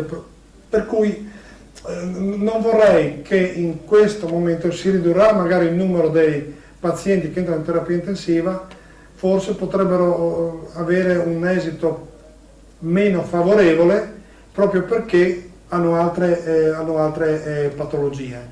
Ma scusi, a suo avviso predilige il freddo? Signora, se lo sapessi, sarai, sa dove? Se potessi dire... Comunque sì, è chiaro che prediligo. Guardi, ho parlato perché tra l'estate e il freddo, tra l'estate e l'inverno, sa cosa che cambia? La densità dell'aria. Ecco, vedi? Cambia la densità dell'aria e ci sono delle teorie che però forse è meglio che non le dica perché potrebbero togliermi. Perché il nord Europa è già in difficoltà, noi siamo 2 settimane. Esattamente, esatto, signora. Una domanda No, non è sciocca, signora. È chiuso ed è al nord. Esatto. Eravamo caldi già i primi di ottobre. Sì, signora. Probabilmente lui predilige. Ma come l'influenza, signora. Sì, lo capisco. Difatti in Australia Scusi. non c'è stata l'influenza quest'anno perché erano in lockdown. Noi probabilmente con la storia delle mascherine quest'anno ci aspetteremo una riduzione magari dell'epidemia influenzale, potrebbe essere almeno un piccolo aiuto. Sì, ma tutto giova a salvare delle vite. Tutto giova, certamente. Il certamente. vaccino antinfluenzale. Certo. Il vaccino antinfluenzale, la sua opinione, la posizione sul vaccino antinfluenzale, chi farlo, chi non farlo? Signore, io sono un rianimatore, io faccio il rianimatore e non faccio, non so, certamente si sa che se ne sentono, però non sono io che devo dare questa risposta, è chiaro che le persone a rischio ne hanno tratto beneficio. Ripeto, teniamo presente che anche il vaccino non sarà la soluzione, non sarebbe la soluzione definitiva, perché 8.000-9.000 morti di influenza ogni anno non sono morti solo quelli che non hanno fatto il vaccino, però certamente è una cosa che aiuta, dovrebbe aiutare. No? Scusi, chi ha avuto la disgrazia di essere infettato ha avuto, diciamo, l'occasione di essere poi guarito di questo malanno, si deve considerare poi immune da eventuali infezioni successive? Ma questo non lo so, probabilmente se andiamo a prendere e andiamo a fare il paio con l'influenza, probabilmente sì, non so se magari il prossimo anno c'è ancora il virus e quanto possa durare questa immunità, però siamo ancora in una fase di studio. Tenete presente che si dice che mettere a punto un vaccino normalmente richiede dai 7 ai 10 anni. Questa è la storia per mettere a punto un vaccino sicuro e garantito. Quindi capite che sì, d'accordo che Trump lo vuole mettere fuori la prossima settimana, ma per altri motivi probabilmente, no? E quindi pensare di mettere a punto un vaccino nel giro di poco tempo su un virus di cui si conosce poco, cioè i limiti della scienza sono questi. No, intendevo dire se si crea una immunità naturale dopo aver subito, diciamo, questa violenza del vaccino. Cercavo di evitare di dire che non lo so. Non sappiamo ancora proprio. Altre domande? Perché non se ne parla abbastanza dell'ozonoterapia? Come mai Perché non parlano della sua terapia? No, insomma, ne abbiamo parlato già qui un quarto d'ora, no? Allora, perché? Perché giustamente, devo dire, essendo una terapia va provata e va documentata. Come ho detto, insomma, allora l'ozonoterapia non può essere brevettata. Ok? Contassini dice, noi questa ricerca che abbiamo messo in piedi è una ricerca spontanea, si dice, quindi non è finanziata da nessuno. Se invece un farmaco deve essere introdotto nella sperimentazione, dietro c'è tutta la potenza anche economica dell'industria che può mettere in piedi più facilmente e con maggiori competenze anche più facilmente degli studi e delle ricerche. Qui invece, ripeto, l'ozono ha bisogno di una macchina, di un generatore. Il primo generatore di ozono è stato fatto da Tesla nel 1896. L'ozono viene utilizzato per sterilizzare le acque di tantissime città. Nizza sterilizza l'acqua con l'ozono dal 1900. E le applicazioni mediche dell'ozono sono iniziate già durante la prima guerra mondiale. Quindi l'ozono veniva utilizzato in medicina ben prima dell'avvento degli antibiotici. Poi in qualche modo è un po' più complicato, non ha più la stessa identica potenza di altre sostanze. Però, ripeto, io penso che a questo punto siamo fiduciosi che anche da tante parti io la scorsa settimana ero a Torino e c'è stato un pomeriggio intero in cui si parlava di ozonoterapia e quindi è una fase in cui una nuova applicazione si sta diffondendo, ma non soprattutto sul coronavirus, dico. Io francamente, quello che dico anche a Cristiano, l'importante è che sia stata introdotta, comincia ad essere introdotta e che può aiutare a beneficiare altri pazienti affetti da altre patologie. I cambi della società e i cambi culturali non avvengono in una settimana e neanche in pochi mesi e quindi è giusto adeguarsi anche a questi tempi. Siccome c'è anche la diretta su YouTube e su Facebook, c'è Daniele che chiede per il dottor De Monte: ci sono delle direttive da parte della comunità scientifica nell'uso di particolari protocolli terapeutici con il fine di raccolta dati sulle risposte dei pazienti? Cioè a livello così nazionale, così no. Diciamo che si sta progredendo un po' tutti un po' a macchia di leopardo, però chiaramente sì, non c'è una task force per dire, se ho inteso bene la domanda, viene chiesto se c'è qualcosa, una specie di registro per vedere come si devono comportare i pazienti, che so io per esempio come nel caso degli infartuati o dell'infarto ci sono dei registri o degli arresti cardiaci, dei registri nazionali che raccolgono questi dati per vedere quali sono i comportamenti migliori che possono favorire i risultati migliori. Però ripeto, è partito ieri l'altro sta cosa, è partito ieri, quindi è chiaro che non si sa neanche come valutarli. Ripeto, ci troviamo davanti a una terapia, a una patologia in cui lavoriamo molto in maniera sintomatica, corriamo dietro, cerchiamo di salvaguardare un organo piuttosto che l'altro e forse noi siamo più abituati in terapia intensiva a lavorare in questo modo, perché quando un paziente entra in terapia intensiva, fate conto del politrauma, non è che noi si tratta il paziente, si curano le fratture però poi deve recuperare il respiro, deve recuperare le forze. Quello che noi facciamo, medici, infermieri, con l'aiuto delle macchine, con l'aiuto della riabilitazione, è teniamo in vita l'organismo, consentiamo all'organismo di guarire e di recuperare. In parole povere abbiamo spostato quello che è il processo di cura dell'influenza domiciliare. A casa quando c'è l'influenza cosa fai? Ti fermi, prendi la tachipirina, ti alimenti, bevi, stai tranquillo, aspetti di guarire e poi in terapia intensiva si fanno queste cose. Si fanno cose molto avanzate, abbiamo armi molto avanzate e poi si ottengono i risultati. In questo momento col Covid siamo nella stessa identica condizione. L'ultima domanda, perché non possiamo abusare della disponibilità infinita dei relatori, se c'è ancora qualcuno. Se non ci sono domande, dottor Beltrame, se saliamo.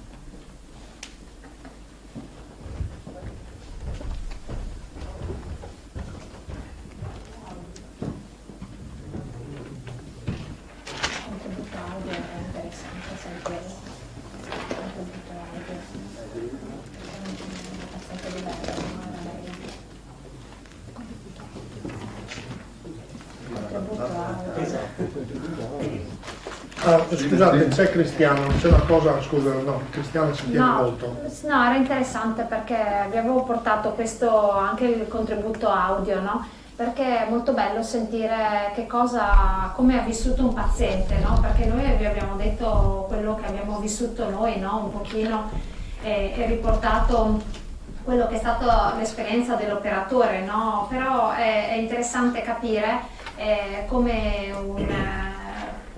che ha rilasciato l'intervista a questo paziente di Bergamo, che poi la cui storia adesso magari il direttore la racconta perché è anche particolare, ed è molto bella. È un'intervista che io sono riuscita a sentire alla radio, al programma Caterpillar, ed è veramente molto, per noi molto significativa, perché poi era un paziente che ha transitato in terapia intensiva e dopo è andato presso la terapia intensiva che avevamo aperto anche insieme al contributo dei colleghi a Palmanova. Ecco, allora racconto prima la storia, che veramente è incredibile. Questa qui è anche una delle situazioni particolari che abbiamo vissuto in quel periodo. Ci telefonavano quando dovevano trasferire dei pazienti dalla Lombardia, da Bergamo di fatto, cioè non è che sceglievamo noi. C'è un'organizzazione nazionale che si occupava e diceva dovete prendere, la regione dava disponibilità per 1 o 2 posti letto quel giorno e loro ti dicevano vi arriva questo paziente. Mi ricordo appunto che ricevete la telefonata verso mezzogiorno, l'una, no? E dicevo va bene, arriva una signora, vi invieremo stasera in elicottero, un elicottero dedicato al trasporto dei pazienti Covid, una paziente di 72 anni che è intubata da 8 giorni, che è così. Bene, vi avvertiamo prima della partenza. Verso le 5-6 ricevo la seconda telefonata e dice allora l'elicottero sta per partire. Sì, con la signora di 72 anni. No, è successo questo, che i parenti hanno detto se questa signora deve decedere o deve morire, che lo faccia vicino a casa, per cui evitiamo che di mandare. Mandiamo l'altro paziente. Quest'altro paziente era un paziente 60 anni, era anche giovane, sì, giovane. Giovanissimo, se no? Quindi dice, vabbè, nella fascia a rischio però, sempre direttore. Come? Nella fascia a rischio sempre. Sempre la fascia a rischio. Comunque parte questo paziente che aveva fatto febbre a casa, aveva fatto 3 giorni con la CPAP, col casco, eccetera, non ce la faceva più. La sera prima era stato intubato in pronto soccorso e attaccato a uno dei tanti ventilatori che avevano lì.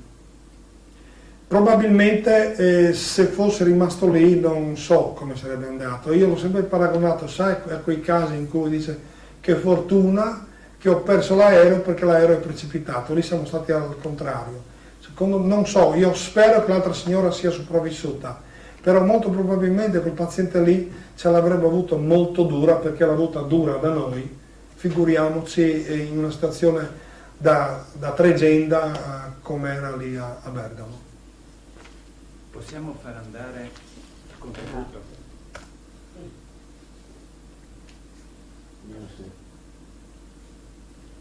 Lo prende. Un po' di confusione al citofono, le vibrazioni sono attese tra qualche minuto. Patti Smith, Because the Night, che in effetti diciamo simile ma non proprio uguale alle vibrazioni, un po' simile ma diversa. Diverso, non importa. Sì. No, non si figuri, niente di grave. No, adesso vi raccontiamo la storia di un viaggio, un ritorno. È una storia che ha scritto stamattina sul Messaggero Veneto, il quotidiano del Friuli, Monica Del Mondo, ed è la storia di un signore che si chiama Giuseppe Cipriano, ha 62 anni, che qualche giorno fa, un po' di tempo fa, è andato in Friuli perché era ricoverato a Bergamo per coronavirus, era in rianimazione e la rianimazione di Bergamo non ce la faceva più, erano i giorni peggiori.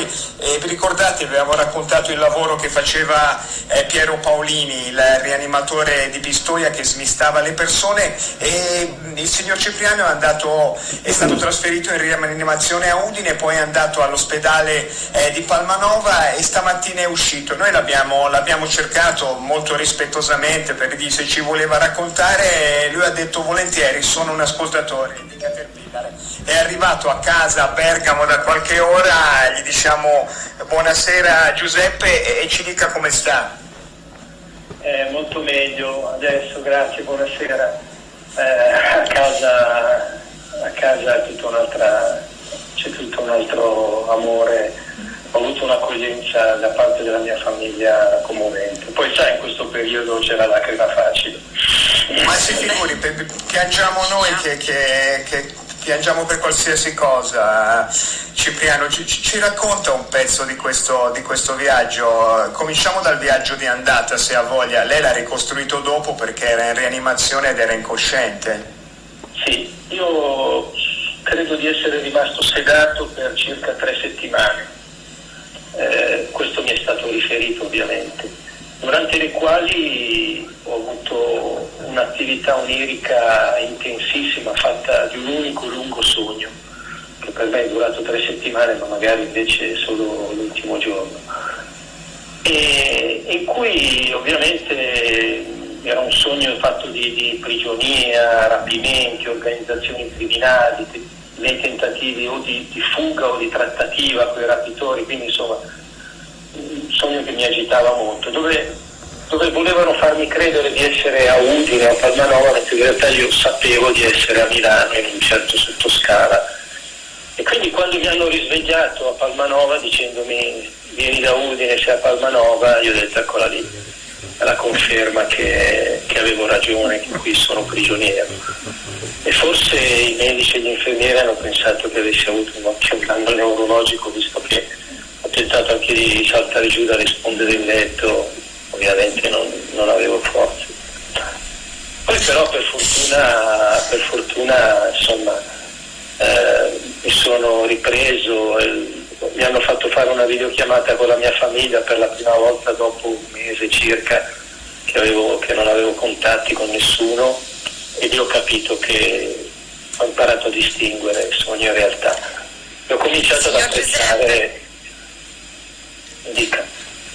Senta, che cosa adesso questa vicenda per lei è cominciata il 5 marzo, adesso lei ha fatto il tampone più volte, sta bene, è a casa, e negli ultimi giorni, quando era prossimo alla dimissione, che cosa le è venuto più voglia di fare? Ecco, un po' ce l'ha detto, di vedere la famiglia, chiaramente, e poi che cosa? Qualche gesto pratico, un cibo in particolare che le è mancato, un posto della sua stanza, sì, una passeggiata? Allora, io, come molti che hanno preso il virus, ho perso, spero temporaneamente, l'olfatto e il gusto, quindi sul cibo purtroppo, anzi cibi che mi piacciono molto non mi interessa neanche ora mangiarli perché sento poco il sapore.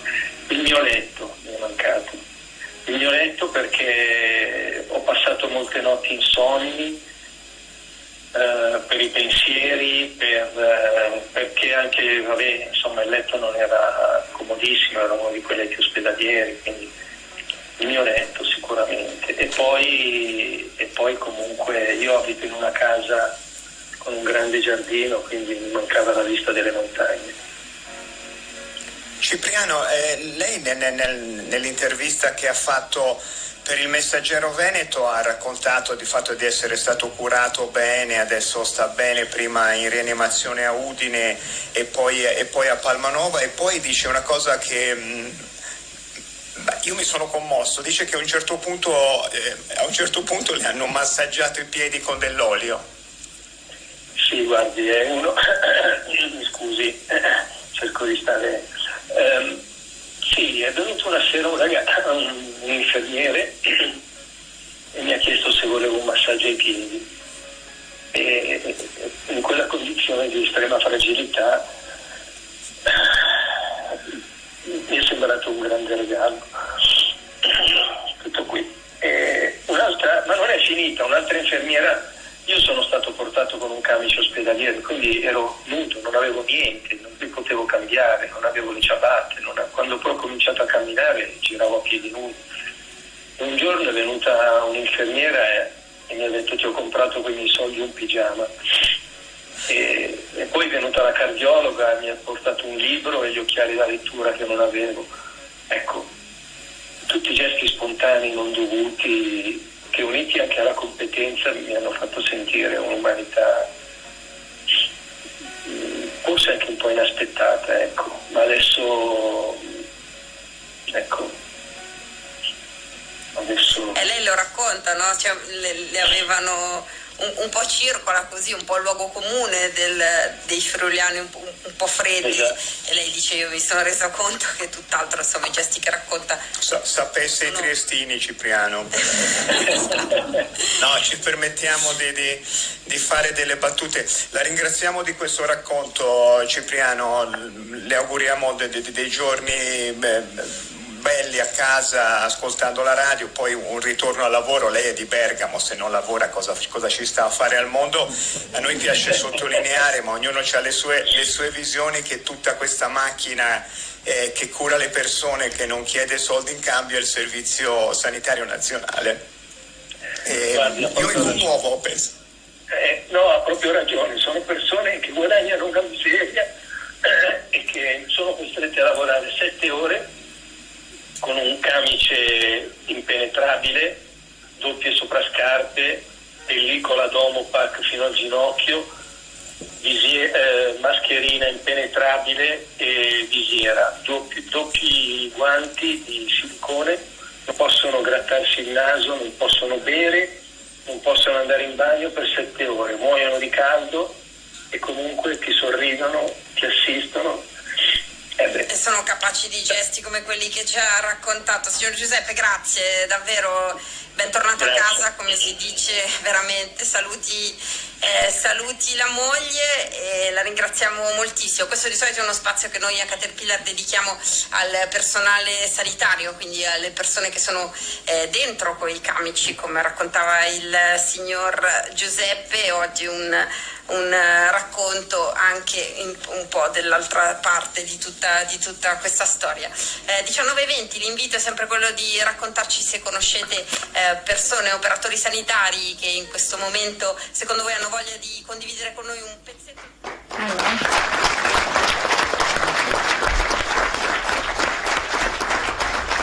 Credo che fosse una degna conclusione davvero di questa serata che abbraccia anche la nostra gratitudine nei vostri confronti. E ora lascio la parola a voi. Volevo solo rimediare alla mia piccola assenza di prima, cioè se sono qui a parlare come presidente del Lions per un motivo che mi è stato passato lo scettro da Roberto Peressutti, ma soprattutto perché Roberto Peressutti è stato quello che ha avuto contatto con l'amico Paolo per far partire tutto. Dovevo ringraziarti ancora prima ho avuto una piccola figlia con l'età, sai così. Anche lui, anche. Non siamo tutti a rischio.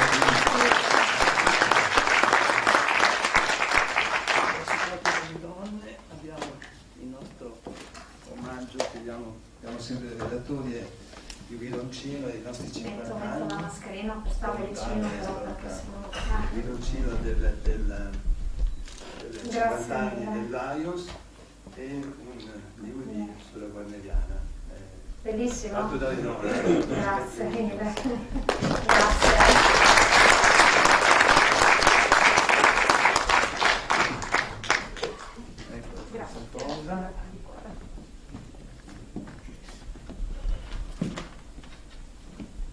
Bene, il maschio è brutto per ultimo.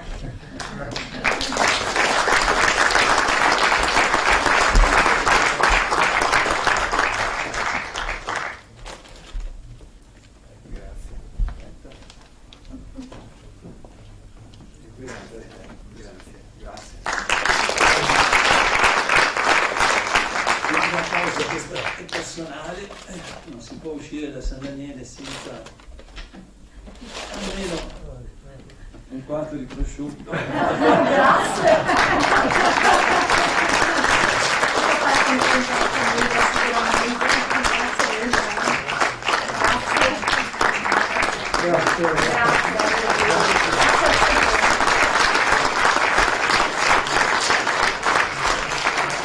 Anch'io a nome dell'associazione voglio ringraziare i relatori e la giornalista Anna Piuzzi, amica e associata. Noi facciamo come sempre naturalmente la Bibbia laica, che sono i 139 articoli della nostra stupenda Costituzione. C'è un blog notice una vita spesa per la legalità, perché siamo sicuri che scriverete, anche senza scrivere, dottor De Monte, pagine ancora importanti per la nostra comunità. E anche lei, dottoressa Macor, perché secondo me stasera abbiamo visto delle persone che interpretano il massimo concetto di libertà. È un concetto aristotelico, perché chi è l'uomo libero e chi è lo schiavo?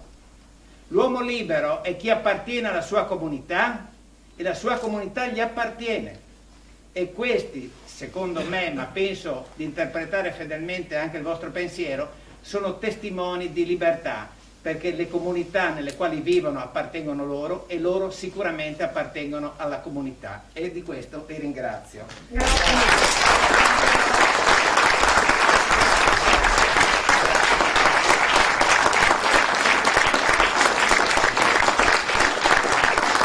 Due informazioni, anzi tre, di servizio.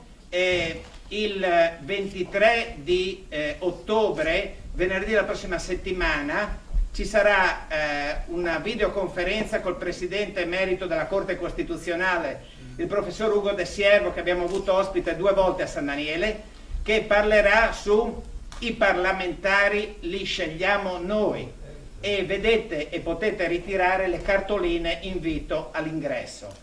Secondo appuntamento è per il 29 ottobre, che inizieremo 4 serate dedicate ai 600 anni dalla fine del Patriarcato di Aquileia. E l'ultimo incontro, che si sovrappone come progetto, sarà la continuazione di queste serate con il dottor Angelo Borrelli il 6 di novembre, che non ha bisogno di presentazioni. A tutti un grazie di cuore, e mi raccomando, questi delle 2 parti avanti della platea, questi 2 settori escano per cortesia dall'uscita in sicurezza, gli ultimi 2 settori dall'uscita posteriore, per evitare assembramenti. Grazie e buonasera.